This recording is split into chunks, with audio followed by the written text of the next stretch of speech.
O pior equívoco, Rony, que eu vejo hoje, aos 67 anos, de luta pessoal, no sentido de sobreviver como ser humano com alguma lucidez, é porque nós achamos que esses seres pensam como a gente. E não é. Nenhum deles pensa como a gente. Cada espécie tem uma lógica distinta. Então, assim, qual é a natureza na qual a gente emergiu? Thomas Hobbes, filósofo inglês, século XVII, ele olhava para a natureza e ele dizia, engraçado, a natureza por ela mesma não sabe o que é certo e o que é errado. A natureza é cruel, impiedosa, é predador comendo presa. Por que diabos a natureza não sabe o que é certo e o que é errado? Aí Schopenhauer dizia, putz, a dor da presa é infinitamente superior ao prazer do predador. Por que essa natureza, que todo mundo acredita foi criada por Deus, é nojenta desse jeito, é esse engodo? Aí Thomas Hobbes diz, nós humanos é que criamos a noção de certo e errado, então nós é que olhamos para a natureza e emprestamos o nosso senso de valores que a nossa sagacidade permite criar. Mas a natureza, ela não está nem aí, é indiferente porque a gente acha certo ou errado. O mais forte ferra o mais fraco, ponto. Essa regra que a seleção natural que Darwin produziu no campo científico demonstra, ela vale nesses dois universos e tudo que a gente vê no campo de abdução, de estupro, é a partir dessa perspectiva. O mais forte manda, o mais fraco, entre aspas, paga o preço. Não é por maldade, é porque todo mundo dentro desse caos, desses dois universos, nasce desse jeito, com esse defeito genético. Por que é assim? Porque tudo é edificado a partir do código inicial do Criador caído que se espalhou e o código de vida disponível que existe é esse. As mitologias explicam isso. Então, se nós estamos dizendo aqui que nós vivemos dentro de uma matrix dividida em dois golos e que o tijolo da vida só existe porque a mente de um ser caiu dentro do próprio ovo, como é que a mitologia chinesa diz? No início não tinha nada, surgiu um ovo cósmico, esse ovo ficou 18 mil anos, um belo dia quebrou, saíram três coisas dentro do ovo. O yin, o yang e Panku caído no yang. A mitologia ariana hindu. Surgiu um belo dia um ovo cósmico chamado Anda, esse ovo se quebrou, surgiram três coisas do ovo. Duas locas, ou seja, dois universos, e Brahma, que é o criador, que caiu no ovo, caiu em uma das locas. Por isso que o universo é Brahma-loca e o nosso é Bu-loca. Ou seja, se isso estiver correto, isso o que as mitologias descreveram lá atrás, esse ovo cósmico é a sopa de quarks e gluons que a ciência hoje diz que não existia nada, apareceu essa sopa de quarks e gluons e bum, Big Bang.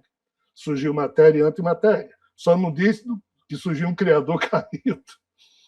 Então, assim, no início só tinha tijolo de vida podre, o que implica dizer que as primeiras civilizações que se formaram nesses dois universos se edificaram a partir do que de mais podre existia. O que é a evolução? É a tentativa de diminuir o grau de podridão e gerar espécies mais complexas. O que implica dizer que as últimas espécies surgidas são menos podres, menos doentes, menos incompetentes do que as mais velhas. Só que a gente inverte. Não, as civilizações que surgiram antes da gente são muito mais evoluídas que a gente. De novo, não é. São no sentido intelectual, no sentido de ter produzido conhecimento, mas na sagacidade, compreensão, não. As últimas são as mais evoluídas. Nesse sentido, nós humanos poderíamos não fazer mal uns aos outros, mas qual é a tristeza de Hobbes? Putz, se a natureza não sabe o que é certo, tem predador e presa, mas nós humanos sabemos o que é certo e o que é errado. Como é que diabos homem é lobo do próprio homem, ou seja, por que é que o defeito da natureza do mais forte ferrar o mais fraco veio para a genética humana e nós, humanos, o mais forte ferra o mais fraco? Por que é que a gente ainda não consertou isso? Esse é o desafio da experiência humana. Então, esses seres para trás, eles fazem as mesmas coisas que nós fazemos, mas não por maldade. É por uma espécie de insensibilidade. É por uma espécie de proto-racionalidade. Eles ainda não conseguem se pôr no lugar do outro, essa coisa de empatia. Eles ainda não têm isso. É isso que eu penso, Rony. É aquela questão, né, se tem um ser que tem 5 milhões de anos, mas se o ser ficou 5 milhões de anos só batendo martelo, sem procurar conhecimento, não quer dizer nada, é só experiência, né. Não necessariamente o mais experiente tem mais conhecimento, é mais evoluído do que um ser que tem ali 200, 300 anos. E as primeiras formas de vida que surgiram no reino biológico, elas trazem aquilo que um dos livros que eu publiquei, chamado A Divina Colmeia, como é que as mitologias dizem que Javé, o Brahma, convivia com seus anjos clones? Os anjos clones eram todos robotizados. Ele dava ordem, todos obedeciam. Ninguém aqui tinha processo de individualidade, porque a robotização não permite. Quando a gente vê as colmeias que as abelhas formam, a gente vê uma abelha rainha, ela é quem manda. As outras abelhas são só operárias, cara. Elas não têm direitos, elas obedecem. Cupim é a mesma coisa. Tem o cupim ser alfa que manda, o resto obedece. Formigas, blá, blá, blá. Então, existem espécies que imitam a primeira forma de vida que surgiu dentro desse universo vizinho, que é Javé, o Brahma, o criador reconstruído, dando ordem aos seus robôs. Isso foi sendo quebrado quando os seres demoníacos surgiram. A história de Shiva, Vishnu brigando com Brahma. Aí surgiram esses seres que se metamorfoseam. Faliram, eles pegaram o código deles e jogaram no universo biológico para gerar vidas curtas. Cá estamos nós. Então, assim, nós humanos não temos uma abelha rainha. Desde que Pandora ou Eva destravaram o retardamento da mente humana, que os humanos, por si mesmos, começaram a perceber o que era certo e o que era errado, de acordo com as conveniências da lógica humana, essa coisa de um ser alfa mandando na humanidade acabou. Ou, se não acabou, não é mais algo automatizado.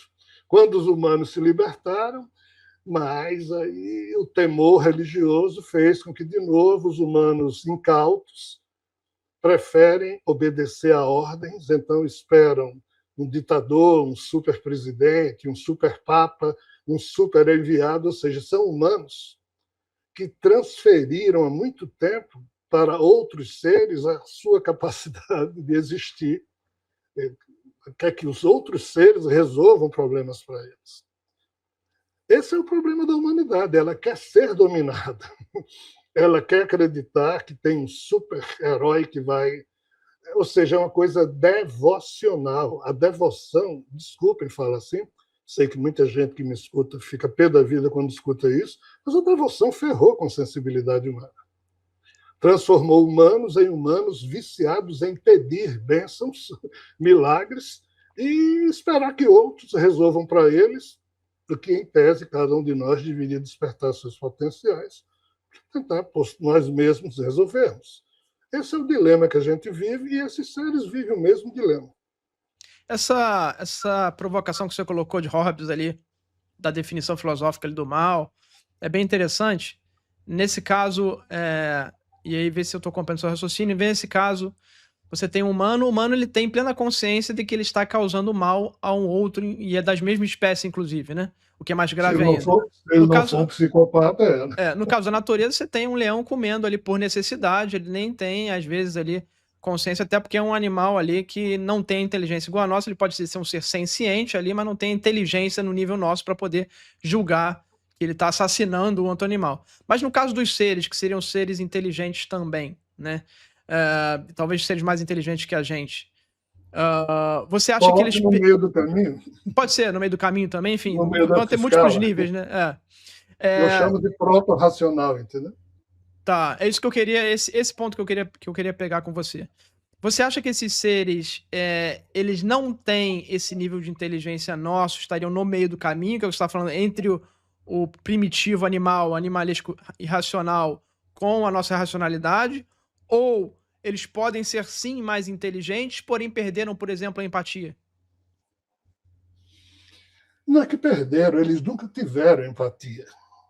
Na linguagem hindu chama-se karuna.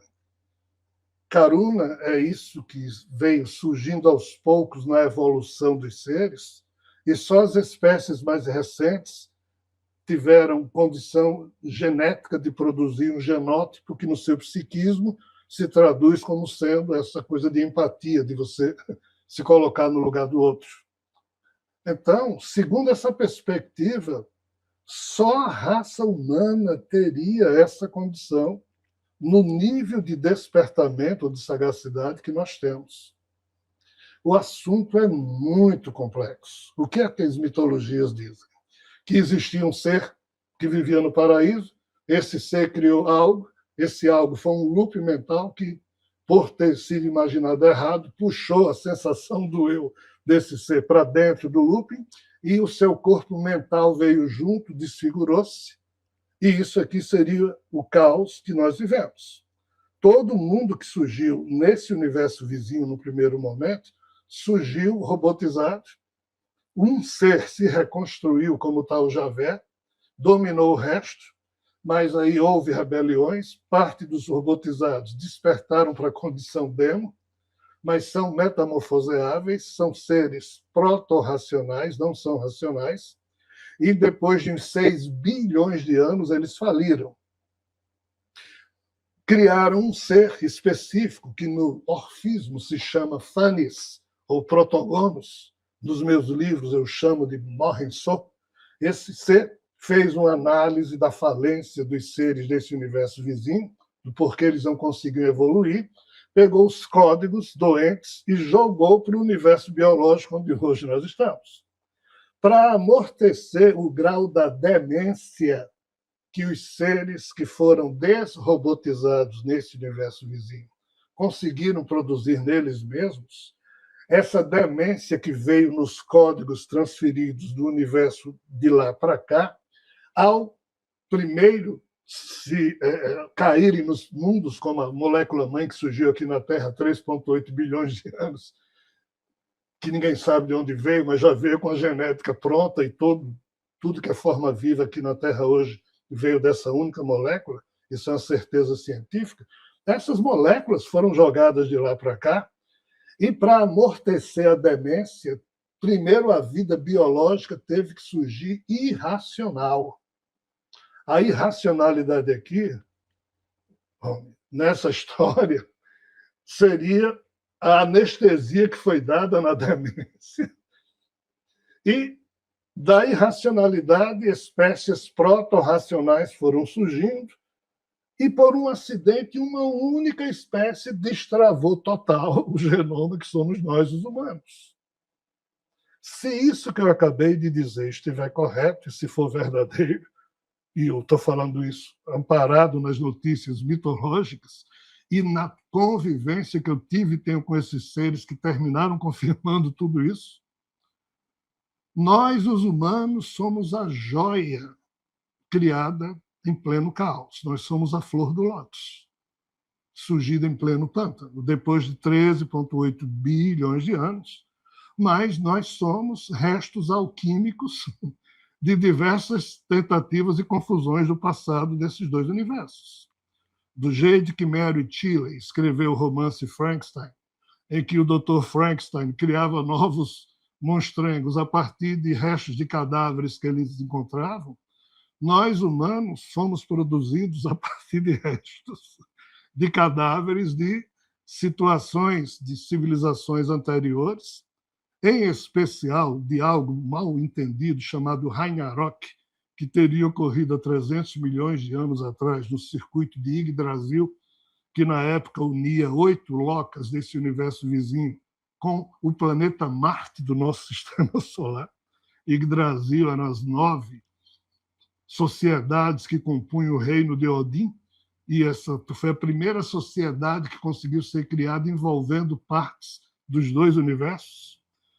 Quando o Ragnarok aconteceu, que acabou com a vida em todas as 9 civilizações, inclusive uma que existia em Marte, segundo essa perspectiva, e um ufólogo conhecido, o Dr. Brandenburg, fez coletas com esses carrinhos que hoje estão lá em Marte e percebeu que teve explosão nuclear lá.